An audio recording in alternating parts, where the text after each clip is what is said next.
Okay, Lily, can I say Doctor Who? Because he has a TARDIS and I could get off the desert island if I had his TARDIS. A really great chef, so maybe Gordon Ramsay's cookery book, because he'd be able to cook some food as we were escaping. That's a bit of a cheat. I don't know, something, maybe a comic book or something like that. Captain America, there you go.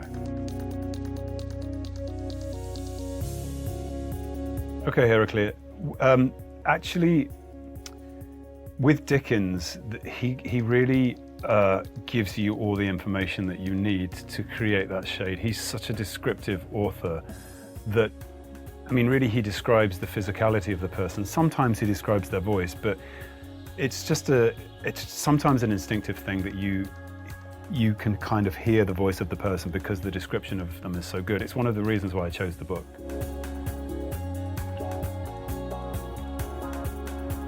Okay, Crystal, there's a little story that goes with this particular audiobook, because when I was at drama school, we did an adaptation of David Copperfield in our third year. It was one of the first things we did. It was over 20 years ago now, but some of the voices that were in that play, particularly my own, because I played Uriah Heep, came back into my mind. Some of them didn't, some of them I couldn't remember, but some of the more identifiable voices definitely were influenced by some of my colleagues from drama school.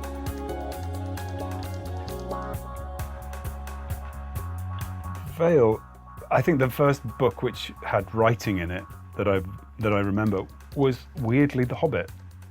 It was read to me in school, and then I kind of picked up the book myself because the teacher did such a brilliant voice of Gollum that I picked up the book and just started reading it aloud because I wanted to copy her doing the voice of Gollum, and then that just got me into reading, so it was that.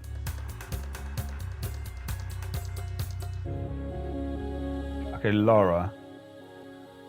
Yeah, I think one of the books that had a really big impact on me was Crime and Punishment.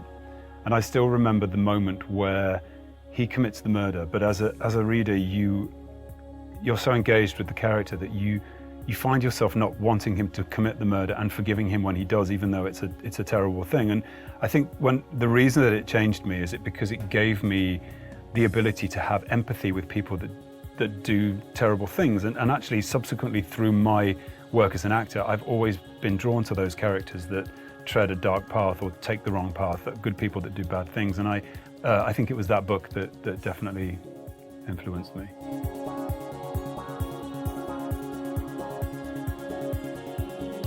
Okay, Tina, it depends on how long the audiobook is, but we figured out that at the rate that I read Dickens, we did about 100 pages a day. So we were 1,400 pages and it took about 14 days. When I first started prepping it, I thought we were going to be a bit faster than that, but that's pretty much what it was. Sarah, never. I really don't. I don't really watch my own work back either. I have to have my arm twisted because you sort of really live it while you're there. I don't necessarily, I mean, I listen to excerpts as we're going along because it's the type of editing that we do. But there's too many other audiobooks that I'd rather listen to and another reading perhaps.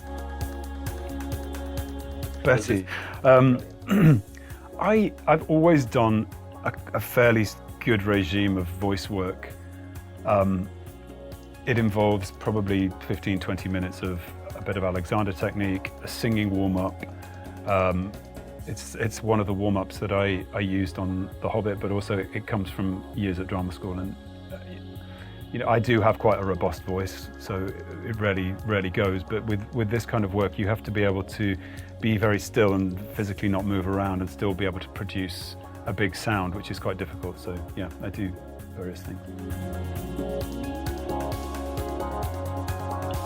Catherine, well, Hannibal was a considerable time ago. I suppose I finished that at the end of March, and I didn't start this till August. So, yeah, he was well and truly down the drain. Although, even you always bring a little bit of the very impactful characters that you play. You always bring a bit with them, and I feel like there was something in the Hannibal character that just re-emerged after 20 years of physical movement. And likewise, when I was voicing Uriah Heep in this book, it was just a glimpse or a memory or something, a bell ringing that reminded me of Francis Dolarhyde. Of course, you know, they're nothing like each other, and Uriah Heep is, you know, fraudulent. He's not a you know, serial killer.